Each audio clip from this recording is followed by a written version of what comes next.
खुशी recording studio बलुआहा है गड़बड़ छे आफत में हमर जवानी रोजे पिए छिए नारियल के पानी है गड़बड़ छे आफत में हमर जवानी रोजे पिए छिए नारियल के पानी है गजुए छे पसेना हमर भीतरी के चीज में मन कर सुत रहो घुस के फ्रिज में है गजुए छे पसेना हमर भीतरी के चीज में मन कर सुत रहो घुस के फ्रिज में मन कर सुत रहो घुस के फ्रिज में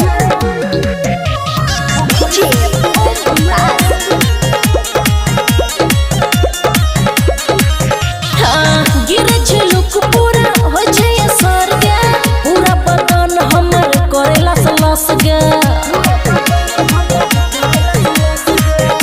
छे लुक पूरा हो छे असर गे पूरा बदन हमर करेला सलस गे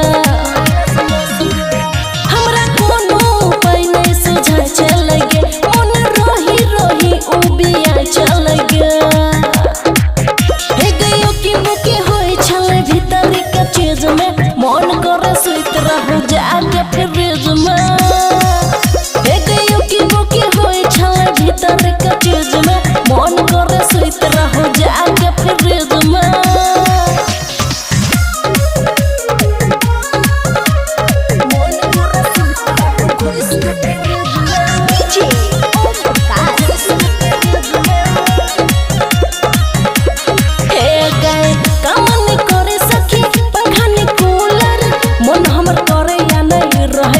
सहारा कामन करे सखी पंखा ने कूलर मन हमर करे या नहीं रह के सहारा अमनती के कहे छी खूबे बलम बात माने नैया हमरा एको सजन हे देवर हमर नहीं बोला तमीज में मन कर सुत रहो घुस के फ्रिज में